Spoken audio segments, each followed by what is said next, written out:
বর্তমান সময়ে আমার দেখা সবচাইতে একটা সুপারহিট মুভি হইতেছে দি গট লাইফ। এই মুভিটা সত্য কাহিনী অবলম্বনে বানানো হয়েছে।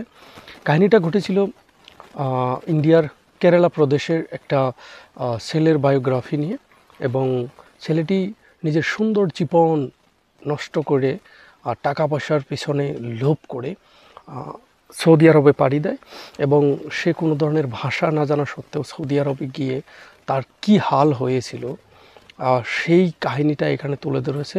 এবং এই মুভিটাতে দুইটা বস্তু আপনি ভালোভাবে বুঝতে পারবেন। একটা হচ্ছে অতিরিক্ত টাকা পয়সার পিছনে লোভ করে কিভাবে মানুষ নিজের জীবনটাকে নষ্ট করে দেয়, এবং আরেকটি বস্তু এখানে প্রকাশ করেছে সেটি হইতেছে যে আরব দেশের মানুষগুলো কি পরিমাণ বর্বর এবং মানবতা বিরোধী হতে পারে। এই মুভিটা দেখলে আপনারা বুঝতে পারবেন।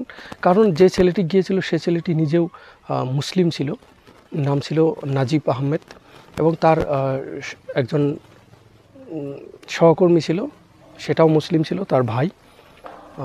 দুজনকেই সেই বালুময় মরু দেশের মধ্যে কি অত্যাচার করে, কি নির্মম অত্যাচার করছে, আপনারা এই মুভিটা দেখলে বুঝতে পারবেন।